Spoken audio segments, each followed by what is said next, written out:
Some people have scars on the outside.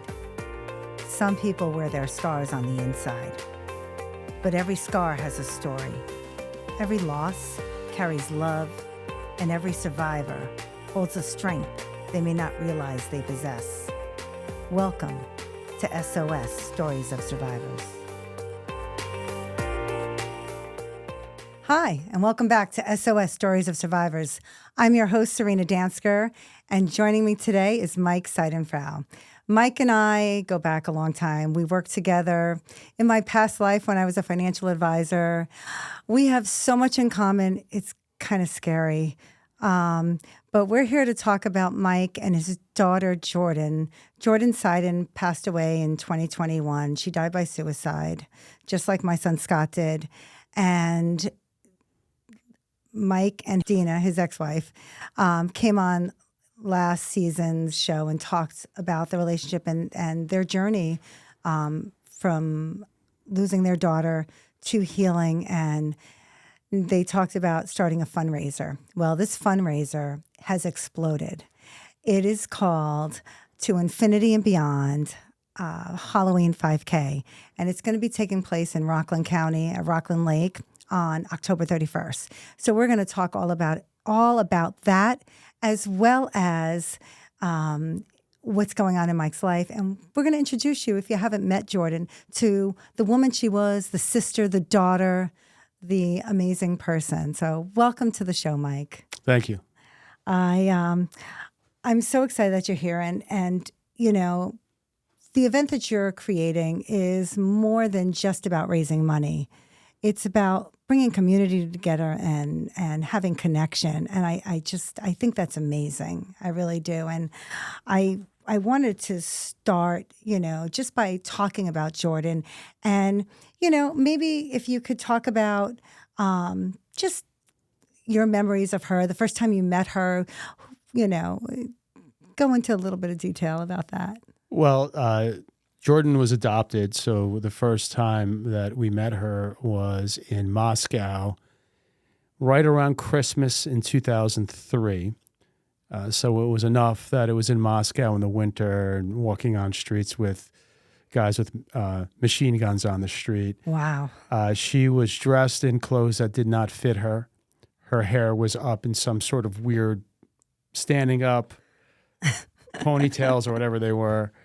We met her in the what was a converted elementary school upstairs in what used to be an auditorium. Wow. And Dina and I were sitting with her and just playing with her. It was a brief visit just to get to know her. And then we were there for just 2 days. And then we came back. Actually, so that was around Christmas. We flew back on my birthday, which was January 11th. On my 30th birthday, I think. Yeah. And we went through the court hearing, the proceeding, and all that stuff. So that second visit, we were in Moscow for a week. Wow. And we got her on the first full day that we were there and had her with us that entire time. We had to get a visa, bring her back after a week. And there's some good stories there. But she definitely didn't like those first baths. And she sounded like a sick cat at night, crying and howling. Those are things, that's a long time ago, but those are things I remember. That's so funny. Sometimes people get hung up on the word adoption, but, adoption is more than it sounds. It's about creating a family. It's about sharing love. And I had gone through infertility and we had thought about adoption, but we didn't quite do that. We ended up conceiving triplets, which is a whole nother, aspect. But for you, finding Jordyn and making that connection, what did that mean for you to become a father? Well, I was already a father before that. Oh, you were? Darren Okay. Darren is older, and she was, born through Dina, and we did need some help with fertility specialists to make that happen. But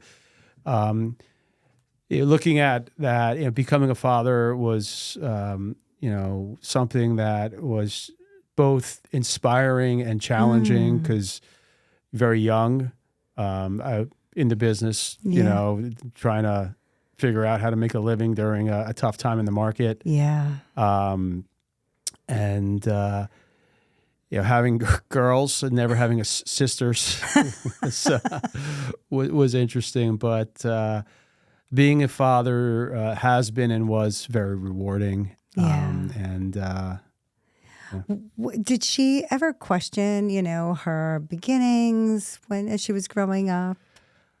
I wouldn't really say not really, because we were very honest about it and upfront about it. So it was never like, one of these huge mysteries. Multiple times she brought up the idea of wanting to go to Moscow and find her mom, which we explained that would be very difficult to do with the information they had. We basically had a one piece of paper document of her parents' history with almost nothing on her dad, very little on her mom, and some health history. Wow. And we explained that to her. And then after, asking about it on and off for a few years, she kind of dropped it. Yeah. Most kids, I guess, do, for a period of time. They go through an identity crisis kind of thing.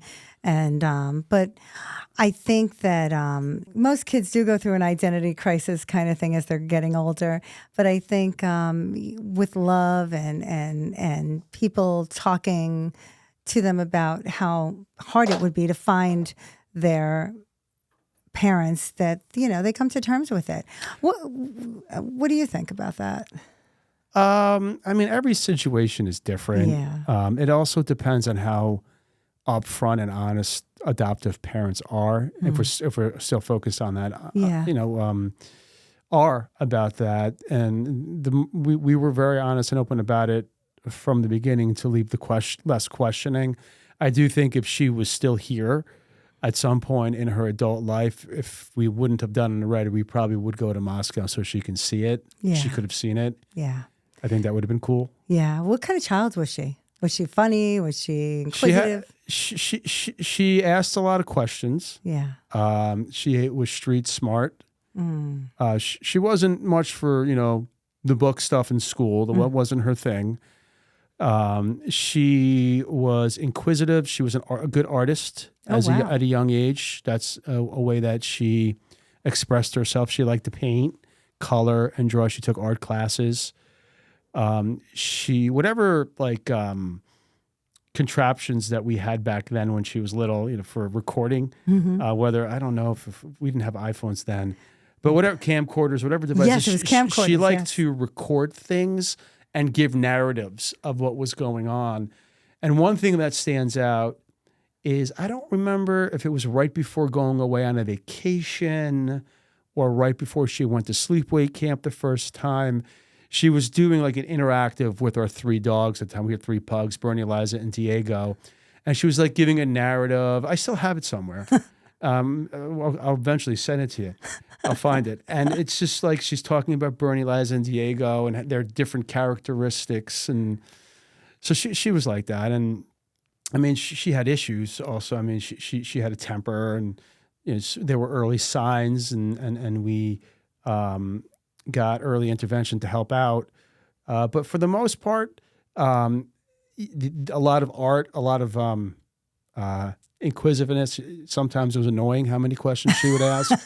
I imagine that if she became a bookworm, probably being a detective or a lawyer could have been, but that wasn't where she. If she was still here, that's not what she would have been in the beauty industry. If she was sure, because she went through a cosmetology program. Oh, she did. Wow. Yeah. Now, when she grew up, she grew up with a sister, right? How was their relationship? Well, it was challenging for Darren because when Jordyn was still living in the house, there was a period of a couple of years where there was really a serious amount of meltdowns that was a lot of focus was on Jordyn. There were emergency room visits, psychiatric hospitalization. So there was a lot of pressure and strain and angst in the house, and Darren would spend a lot of time hanging out in her room while Jordyn was the focus of attention. So that wasn't great for Darren, but she toughed it out. There were periods of time where they were extremely close, and they were very good sisters. They were tight. They were good friends. So they had a good sisterly relationship. It was a lot of things were typical about it. Like Darren didn't like sharing her friends with Jordyn, and Jordyn wanted to hang out with Darren's friends. And Jordyn did have her own friends. And there were some things that weren't typical, because when you have a sister who has suicide attempts or other self-harm events or other psychiatric hospitalizations, which there were many while Jordyn was alive, there's a natural nurturing that also comes in. And that's something that's transcended. I don't know if that's the right word. Darren has a lot of friends. And she seems to have an attraction for kids that can use some help or can use a friend or have had some issues in their life. Yeah. And she's also she has a master's in special ed. She does. Yeah. Wow. Is there something that your family does to honor Jordyn's memory together? Like for her, I know her birthday's coming up. Yeah, in July. I mean, we have things. Some of us have done things individually, like tattoos. On her birthday, we always get together, me and the extended family, Dina and Tom and Darren and Jade. Like we'll be getting together on her birthday, which this is going to be recorded before, but released after. Her birthday's coming up. We're all going to get together that day. That'll be nice. Sometimes we visit the cemetery. Sometimes no, I did on Father's Day. So I'm good for a bit. That's much doing it on Father's Day and birthdays. Yeah. I mean, I know, just sticking with the theme of siblings, that sometimes sibling grief isn't paid as much attention to as parental grief is. Do you find that how it's affected Darren she's been okay, able to deal with it? Her vocation or her profession, obviously she wants to help people.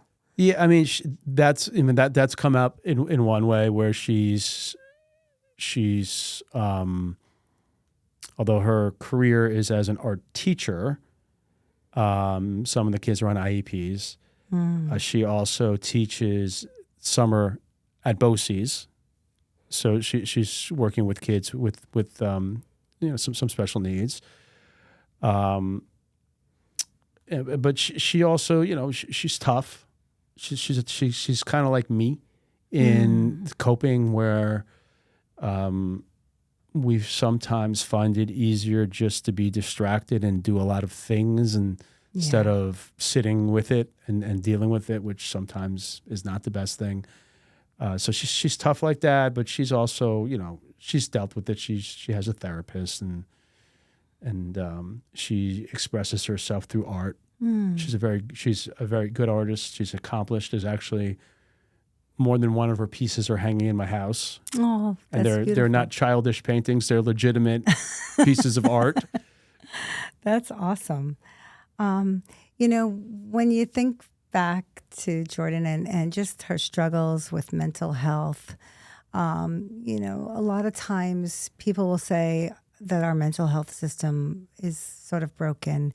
It doesn't offer, I guess it wasn't always the best solution for a lot of individuals. It was like a one size fits all, as opposed to being more specialized for people. And I know that Jordyn had been in mental institutions and had come out of them. What is your take on that side of things? I'm going to answer that two different ways. Okay. I'm going to answer that from the perspective of Jordyn. Okay. And the things I observe. Okay. With Jordyn, Dina, her mom, was very much in front of a lot of the things that were going on. Dina is an educator too. And we were very proactive and we were advocates for Jordyn. So we got what we needed. She got a lot of help. The Clarkstown Central School District was amazing with her, extremely supportive. They went above and beyond. They believed in her. They did everything they could. And when things went haywire, the psychiatric hospitalizations weren't the best experiences. And maybe there were many of them, at least 8, 10, 12, I don't even know now. Wow. That's before she was in the institutions. Maybe you question a doctor's approach here or there, but there was enough care for her because we were very proactive. We weren't those parents, and I have to give Dina a lot of credit. We weren't those parents that were like, well, no, not my kid. She'll age out of this. It'll get better. We were in front of it. But going back to more of what I see generally, America goes, kind of suffers with the stigma of mental illness, and people try to, whether they don't feel comfortable speaking about it or speaking up about it. That's one issue. Not knowing what's available. The bigger one to me is I don't want to say most of society, but when someone is struggling with mental illness, they're not like wearing a sling. No. Right? They're not walking with crutches. Or they're not having chemotherapy. And most of the time, someone who's struggling with mental illness is hiding behind a smile. That's right. And I think the bigger issue is in awareness, understanding, and kindness, as opposed to the system. Because I feel like if more people in our society were aware of the prevalence of mental illness, the more people would get help. There's a lot of services available. Jordyn, we were in front of it. Jordyn had the services. So if parents or family are proactive, or individuals are proactive, the available services are there. It's more of a awareness issue. And the analogy that I make a lot is, you could be at line at the deli in the morning or the bagel shop getting coffee. If you're in line with 4 people, there's a probability that one of them is struggling with mental illness. So 1 out of 4 people struggle with it. But most people just don't talk about it. They hide behind their smiles. Maybe they're not comfortable with it. And, one of the things I think Jordyn would want people to know is that it's okay to talk about it. It's okay to seek help and be kind to people, because you do not know what's going on in someone's house, or, if someone was, just dealing with a major meltdown from their child that morning, and they were contemplating calling the police because of safety issues or concerns. These are things that went on in my house. Yeah. And they went on for years. And that I think is really the bigger issue, is the lack of awareness and understanding, and the lack of people feeling comfortable about talking about it, the people who struggle. Yeah. And I feel like, what we're trying to do to raise awareness about it and the services available, hopefully will help some people. And that's the goal of, I think, why we're here today. It is. And it's not a one size fits all. What I found was, it ebbed and flowed. Like, there were times where my son would be, doing well and he was excelling. And then there were other times where he would self-sabotage, fall off the horse, and, experiment with drugs and alcohol and be rejected by a girl or whatever, and it would send him spiraling. Right. But it wasn't always something. So it's hard to know. He also was seeing therapists and had medications to help him get through whatever he was going through. But it's difficult, because after he died by suicide, people would say, "Oh, I didn't realize he was so depressed." And I'm like, well, he had bouts of depression, yes, and bouts of anxiety, but he made a permanent decision for a temporary problem in this particular instance. And you, like you say, it's not, everybody is different, but you never know what someone is going through, and their home environment, whatever it is. Kindness goes so far, and it can really, really make a difference in someone's life. And I agree. And I think something I do want to add, just to put things into perspective about Jordyn's experience. And there were, she was in residential school programs from the age of 11 until her senior year in high school.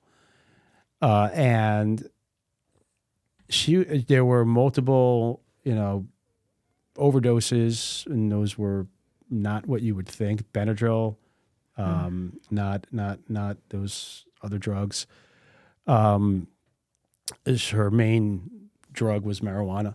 But that's not the point. The point is there were multiple, short-term psychiatric hospitalizations, but she was doing well. She was in a really good run, so much so that right before the pandemic, in February of 2020, both her private psychiatrist and the psychiatrist at Summit High School, where Jordyn was, which is a residential program, recommended that she get not mainstreamed, but become a day student instead of sleeping at the school. Wow. So she started sleeping at home. Okay, this is in 2020, before the pandemic. Pandemic happens. She's doing okay. She's spending time at both houses, Dina's house, my house. She's working at 2 beauty salons in New City, and she's doing so well that Dina and I get her a car. That's how well she was doing. And then later, again, I think we got her the car in April of 2020 or May, something like that. And then in the fall, Dina started to notice some things that were concerning. I didn't see it as much, but then later in the fall, I started to get concerned as well. We were concerned about drug use again because she really needed to be sober because she wasn't a casual user. She was all in when she went in. Do you think the pandemic had anything to do with that? I don't think it helped. Yeah, I agree. I don't think it helped, but going back to something that you just said about Scott, Jordyn struggled with normal stuff that would not bother us. And whether it was rejection from a friend or drama with friends, she could really lose it. And she started to spin out of control because there was some drama with a friend in 2020. And this was the point. I mean, we got her a car. She had a job. She went through the conceptology program at BOCES. She was doing well. We saw the best of Jordyn. And then again, maybe she started using, maybe it was the pandemic, maybe she was in social situations and couldn't manage and not use. And then in December comes and there's suicidal ideations again. She's in Nyack Hospital, and then and then she gets out of the hospital. She goes kind of missing for a day, and there's a suicide attempt, and that's how quickly it spun out of control. And the point is, she was doing so well, and she was a good kid, and she one of the things which I wanted to press a little bit of rewind, she was very charismatic. When she walked into a room, her presence was felt in a positive way. Yeah. She had a big personality. She had a beautiful laugh, like a goofy cackle laugh. Oh, I love that. Which I miss. Yeah. I mean, I have it on videos and stuff, so if I really want to hear it, I can. But she can't walk in the room right now and make us crack up. No. But she was a giver. She worried about other people. She was very thoughtful. She paid attention to details. She got people really good presents, not just, let me buy. She thought about it. She was detailed, and she loved hard. And when she didn't get that back, it was hard for her. Yeah.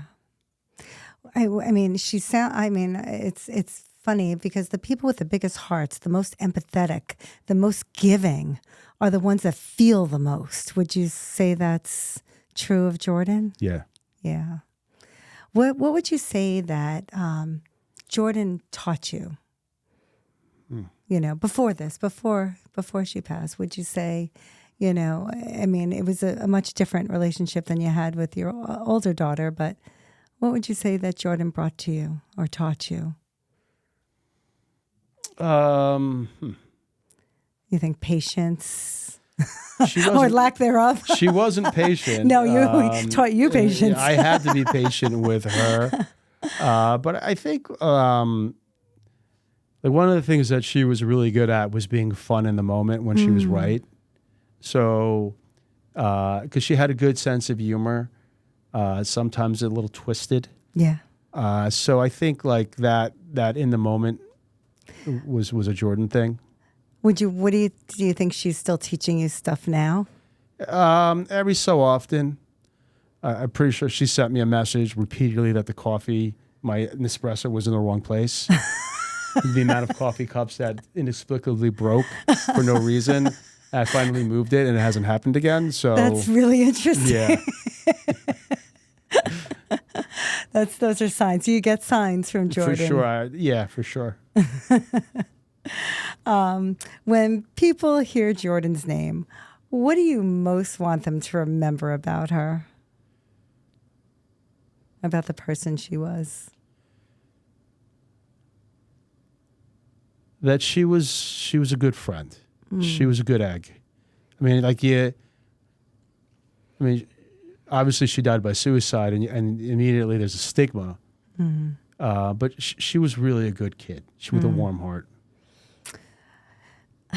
Like me, you guys are approaching the 5-year mark from Jordyn's passing.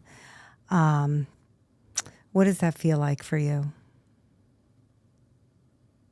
It's interesting. I mean, if you go back in time and you mark, because I know you do this, you mark calendar dates and reference where you were and where you're at mentally. I mean, I was a train wreck. I was lost. I was a shell of myself for years, and I'm not anymore. I'm more myself than I've been.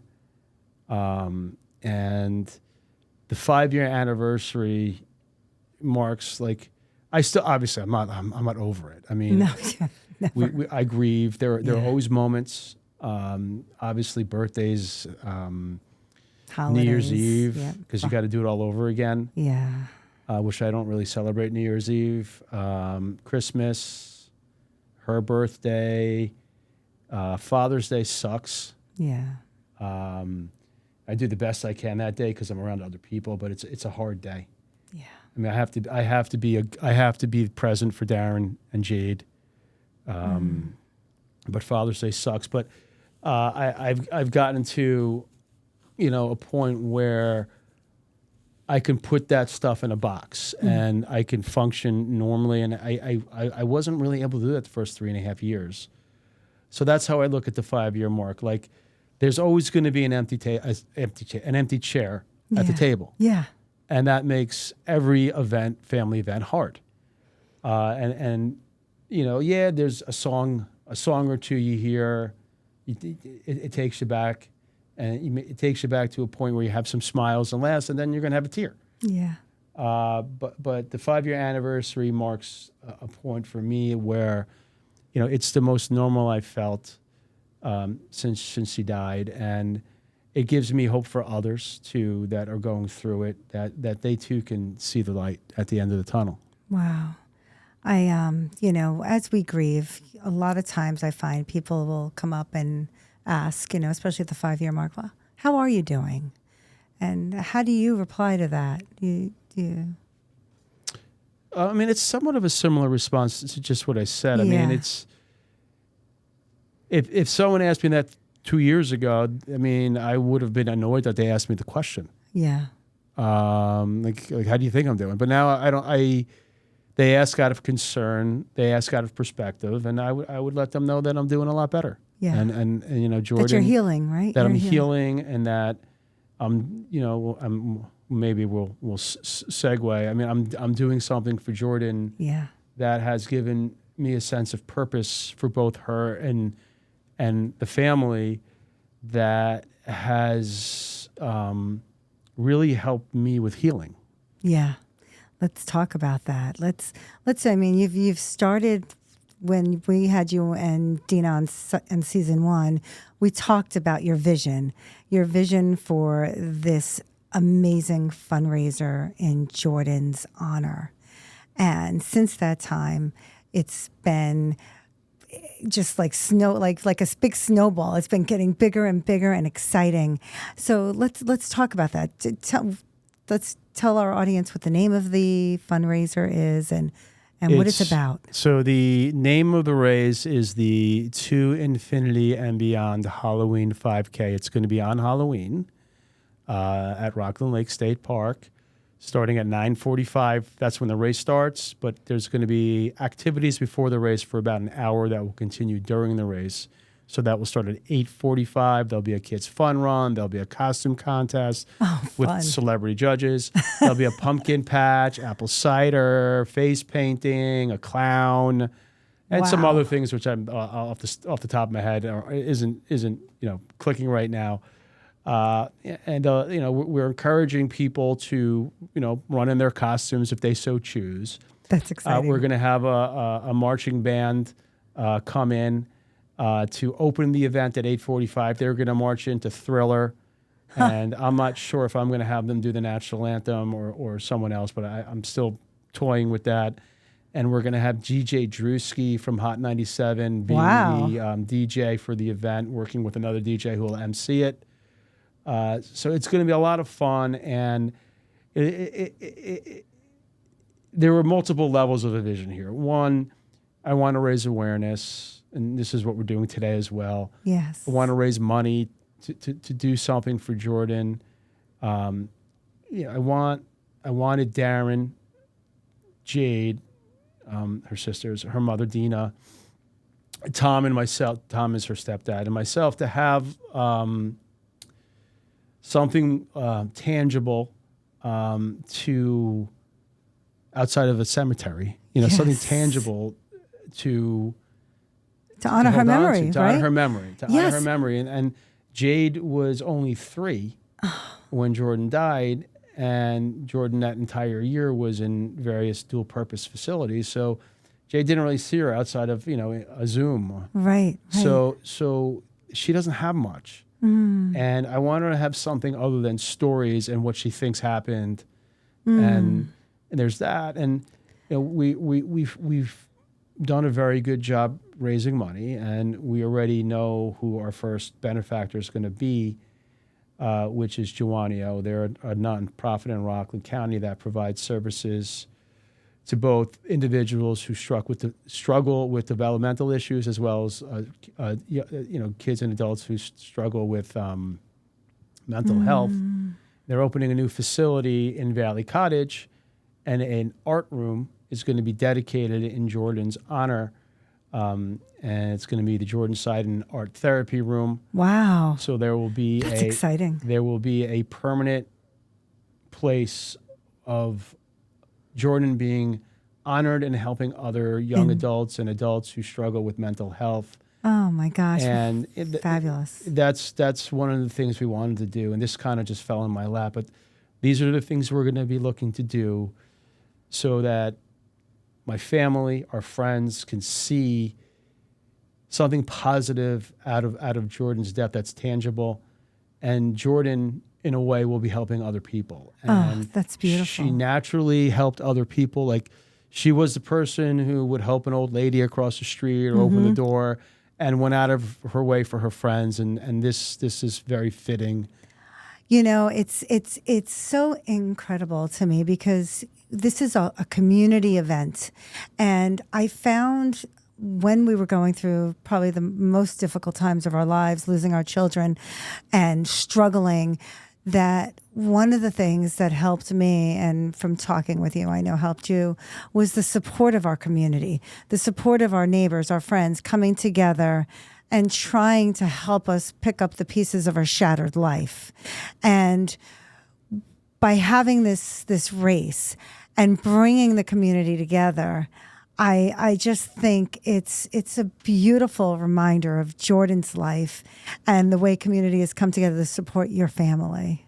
It's been unbelievable, the amount of support from a volunteer level on the committee, people helping out with things I certainly am not very good at, like social media. Very generous sponsors and donations.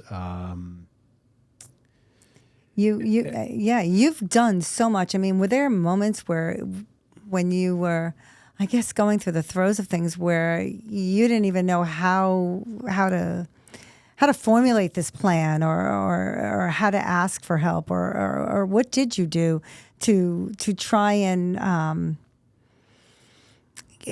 I guess to make your dream a reality for Jordyn? Well, I mean, I needed something. Like, I needed to get out of the mess I was in. I mean, I mentioned the last time we did this that, through a medium, Jordyn told her sister that I was lost. And I was lost. And one of the things in my life that I've been doing for the last 15 or 16 years is being very involved in the community and doing, fundraisers or being on boards or raising money for various organizations, which I have a long history of. People who know me, who are watching this, know, so I'm not going to get into too many of those details. But after Jordyn died, I finished up some of the things I was working on that point, and then I kind of just stopped.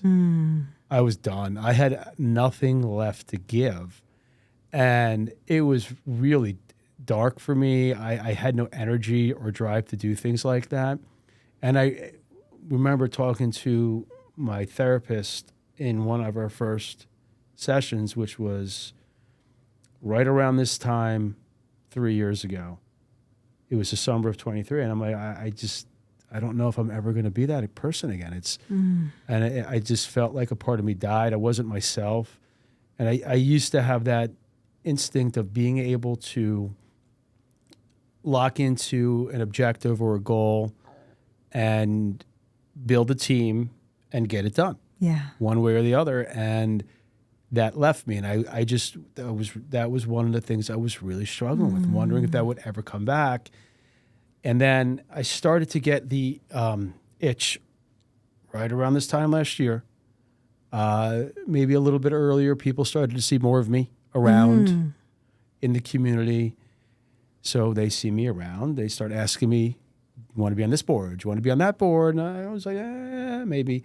And then this idea of a Halloween race started formulating. Let's do a Halloween race. We don't have a Halloween race in Rockland County. And then, I was talking to Tom, stepdad of Jordyn. And, well, he said, if you do a race, maybe do it for Jordyn, maybe do mental health. And I'm like, oh, my God, do I really want to do this? Do I really want to be vulnerable in front of the world and talk about my story and maybe cry in front of people? I'm like, oh, my God, do I want to do this? And then one day, like right around this time, it was the weekend after Jordyn's birthday last year. So a week, by the time this is airing, that's the anniversary of when it clicked. I was walking at Congers Lake, and Halloween theme, Jordyn's race, mental health, and then infinity to beyond. That's her Nana tucked her in some nights or called in when Jordyn was having a tough night. And she would say to Jordyn, I love you to infinity and beyond and double that. Aww. And that became, while her Nana was here and after, I did most of the tuck-ins. And that was something I would say to my kids. And it's tattooed to my back. Wow. And that it just clicked that day. And ever since that day, so it's been about 51 weeks as of the recording of this, that I feel like I'm back. And like I needed this. I really needed this for so many reasons. Like I needed it to feel like me. I needed to do something for Jordyn. I needed to do something so Jade could see there's going to be kids coming from all over the tri-state area that went to school with Jordyn. Like I want her to see what her sister was about. Yeah.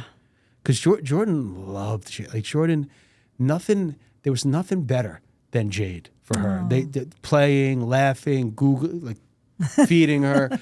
And I just want Jade to see what Jordyn was to other people. Yeah. And like all those things were floating in my head as I'm creating this, and it just flowed. So once the idea clicked, there was no pause. There was no hesitation. Wow. I was all in. I built the plan. People volunteered to be on the committee.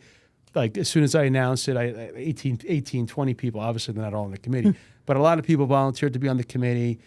And I do have a lot of people helping me out, and somewhat very much family involved. Darren, who is an artist, did most of the artwork. Wow. That will be on the shirt, the logo, which you've seen. Yes. And, Tom is volunteering.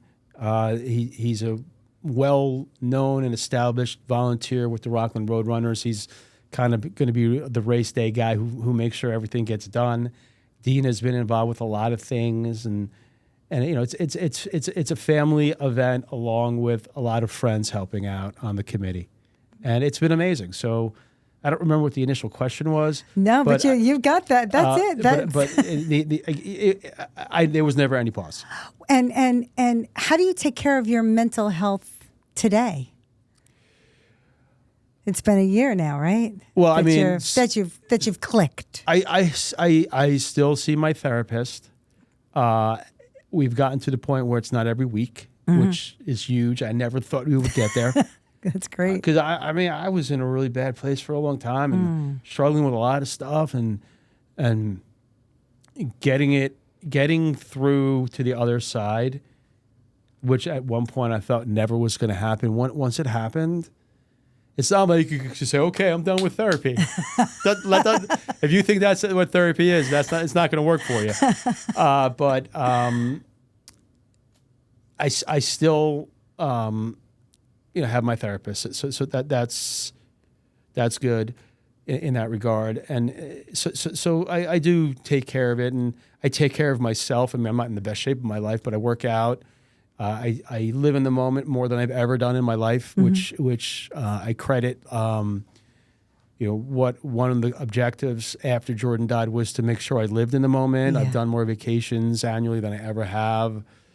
I don't want to die with a lot of money. I want my kids to have memories of doing fun things. And we just did Disney in June and July, which was amazing. That's beautiful. So I feel like I've evolved into a good place where I'm living much more in the moment. And it was like, the way I approach life is, this is the goal, this is the objective. And I'm like speaking to my therapist, I really wanted to do these things. I wanted to live in the moment. I wanted to do the vacations. I wanted my kids to have memories of me of doing fun things. Yeah. I wanted to get out of the shithole I was in. Can I do that here? Yes, you can. Absolutely. And I finally got there. Fucking A, that's awesome. I think that's awesome. It's hard, especially for men, because you shoulder so much and you carry so much.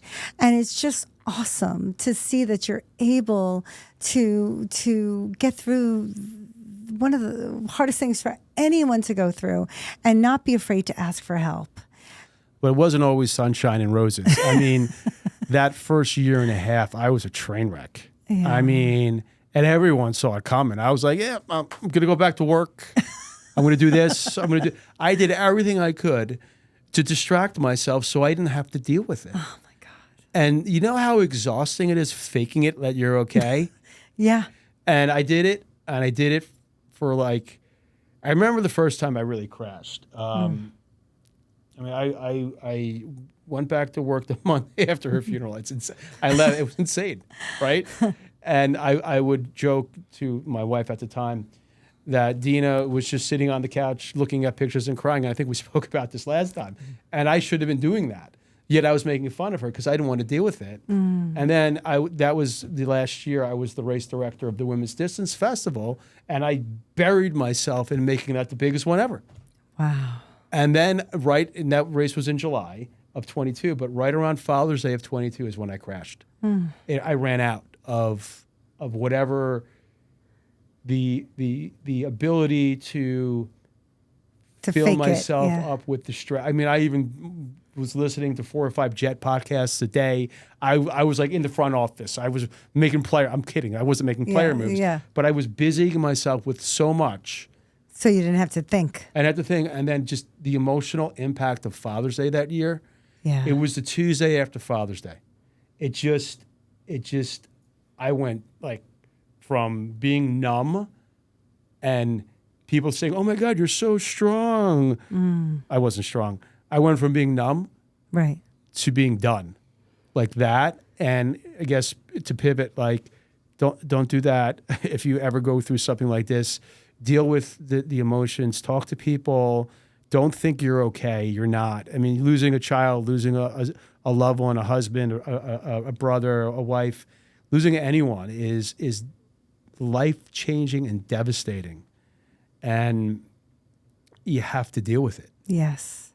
Yeah, that's the advice you would tell someone right now struggling through grief, right? Yeah, A man, I should say, anyone, a father or a anybody. father, a dad. I mean, you have to let yourself feel it. Yeah. It's not good to be like when someone says be strong for your family. That's like one of the worst things that you say to anyone, especially a man. I mean, it's okay to cry. I mean, you need to feel it. Because then if you just numb yourself, then what are you going to do next? You're going to start drinking or doing drugs to numb yourself? That's no way to cope with it. It's just going to make it worse in the long run. You know, mental health is a thing that's finally coming to the forefront, and people are talking about it. And I'm hoping that we're making more headway than we ever have in this direction. We still have a long way to go, I mean, no doubt.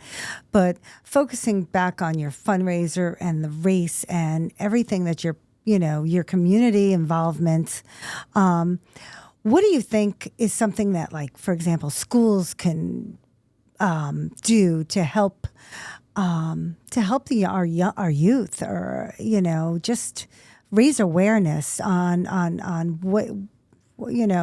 I think it would be really helpful that, the kids know, like most schools have a school therapist, either in the district or in the school. That I think that it's really important that students know it's okay to talk to them. I think that talking about drug use Yes. is, I mean, I don't know if you want to talk about with first graders, but talking about the true dangers of drug use, like I don't think, even marijuana, I don't think people truly understand, especially when it comes to the cartridges. The concentration in those cartridges of THC is so high that it's not, of course we never did that. Of course but not. it's not the marijuana that it was going around when we were in school, in high school. Right. When they're doing the cartridges. I mean, Jordyn was addicted to it, and it's like it's dangerous. And now that marijuana is mostly legal, it's even more dangerous than it was when it wasn't. Exactly. It's a weird sentence. So I think it's really important to talk about that. I think where there's in Rockland County there's I forget what the phone number is to call. I know 988 is a U.S. number. There's numbers to call for that. And then in Rockland County, there's many services available to both people who struggle and families of those who have people who struggle. And I think it's really important for schools to get that information out, or have speakers like me go in and talk about our own experiences. Oh my God. Wouldn't that be amazing if they actually would reach out to the schools? Because I'd be happy to speak in front of, an auditorium of children or young adults and talk about how important it is to not give up on themselves, and how important it is to realize that you are enough, and the world is a better place with you in it. And also to the people who are around those who might be struggling, how important kindness is. Yes. Smiling at someone and saying good morning could really make someone's day who's struggling. People think that's like ridiculous, but it's not. I mean, you don't know what's going on in someone's life. Hold the door open for them, or God. You just see someone fumbling through their pockets to buy a cup of coffee for that person. I mean, it's not a big deal for you. For most people, I mean, it's crazy. These little right? gestures are help people who are struggling, and just asking someone, "Hey, are you okay?" Like I remember, and we're deviating a little bit. This guy Francis in my Rotary Club, one day, said, like about a week after a regular Rotary meeting, we were at a golf outing. I don't play golf. I drink. Jordyn was still alive at the time. It was a very bad. It was a Thursday after a very bad day. It was September 21st. The bad day was September 21st, 2021. Jordyn had escaped from one of her places in North Carolina. Yeah. And she left a place in North Carolina and ended up in a hospital in Tennessee. And I had just got off the phone with someone at the hospital, and then I went into Rotary. and was processing what the hell was going on, realizing that I'm not really, and this is 3 months before she died, I'm pretty sure this is going to happen. And I walk into this Rotary meeting, and I'm sitting at a table with this guy, Carl, and Francis is at the check-in table, and he said, Mikey, you looked like last week you didn't want to be here at that meeting. So this is now September 25th or whatever. You didn't want to be at this meeting. You weren't talking to Carl. And I just told him everything that was going on. Wow. And he asked me if I was okay, and I just told him everything that was going on. And ever since then, Francis has been in my corner, checking in. He's volunteering at Jordyn's race. He was one of the first people to write a check to donate. And he asking someone, like, you don't know what's going on. Maybe you don't need to know all the details, but asking someone if they're okay, if they want a cup of coffee, you want to grab lunch. Yes. It can go a long way in getting someone who is going the wrong way back in the right lane. It's amazing just what a compliment will do to set someone's day great, and it's just like when someone gives you the finger when you're driving, it's just that can turn your day the wrong way. Right. But I think, with this community event that you have with the race in honor of Jordyn, wouldn't it be amazing if through it that maybe some young person that's just struggling finds the strength or finds purpose from that race to actually reach out and ask for help? That's my hope. My hope is that people will feel comfortable asking for help, or a dad or a mom who's noticing a kid will have a conversation with the kid, their son or daughter, or have a conversation with the school. I mean, I remember about 6 weeks ago, I gave a presentation to the graduating class of Leadership Rockland in an informal setting about what I'm doing for the race, because I am going out to various community organizations talking about it.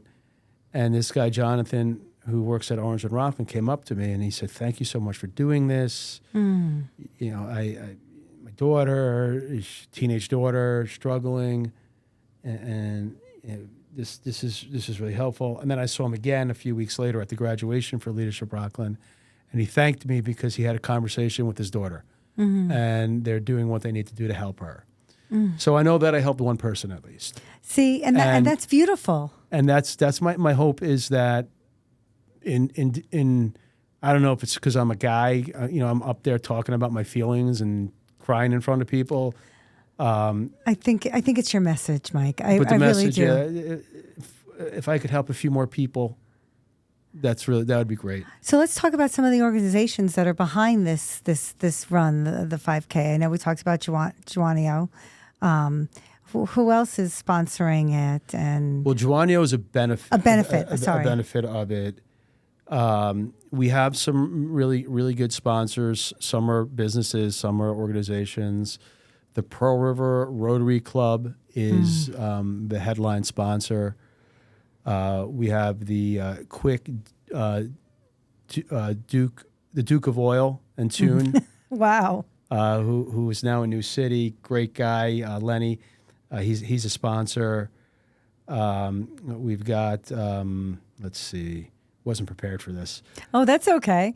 We've got the Center for Safety and Change, an organization I used to do a lot of work for. I'll put a banner on our episode at the end with all the sponsors that will be benefiting the Jordyn Seiden Foundation because of this. And I have to ask you, if Jordyn was sitting beside you today and could see all that you've done and how the community is standing beside you and your family, and all that you've done to help, what would you want to say to her? That I did it for her. You're gonna make me cry, aren't you? Yeah, I did it for her. I remember, like, a long time ago, and you look at this physique. I used to be a runner at one point in my life, and I would do fundraisers for various organizations where it would be a 50-50 on, I guess my time and Meals on Wheels would benefit it, or People for People would benefit, or Leadership Rockin' would benefit. And then I remember sometimes I didn't do it. And then Jordyn would get pissed off. Like, why aren't you doing a fundraiser, Daddy? So this one is for her. Oh, I love that. So before we close, I want to make sure that everyone knows how they can be a part of this amazing day. And can you just give a website or something where just people can sign on? I'll also... Well, yeah, the link is too long for me to say, but you can share it or edit it in. There's a race website for registration where people can register for the race, register to volunteer. We have a separate website for the Memorial Fund, which you have. If people want to donate, we always take the money. And people can participate as runners, walkers, volunteers. If they just want to show up and cheer and put a costume on and have fun and eat candy, that's good too. That's wonderful. And I think that this event on Halloween is really going to bring the community together. And I mean, it's right in Rockland County, which is central to Connecticut, New York, and New Jersey. So Rockland Lake is beautiful. I know I'm going to definitely try and be there. It's going to be pretty there. It's going to be pretty that time of year with the the leaves, fall foliage. with Yeah, the leaves. Yeah. Usually, I choose to end every episode with one of my son Scott's poems, and Scott and Jordyn shared a birthday. They shared the year they both passed. They're both extraordinary people. And the poem I chose today is one that gives a glimpse into a person's mind when they're feeling the pressures, when they're empathetic and they take their mental health so seriously. And it's chaotic. It really is. And Scott wrote this poem that kind of summarizes it. He says, people expect so much to receive, but never to give. I can't perceive these requests that are coming in too fast. By the time I send back, I'm too late. They ludicrous mad because I can't supply the demand. The demand that just takes and never gives. I know I'd be selfish by saying I got a life to live and I can't always give. But that's how I be feeling. And nobody cares about how I be wheeling around, not knowing which way is right or wrong. And I snap.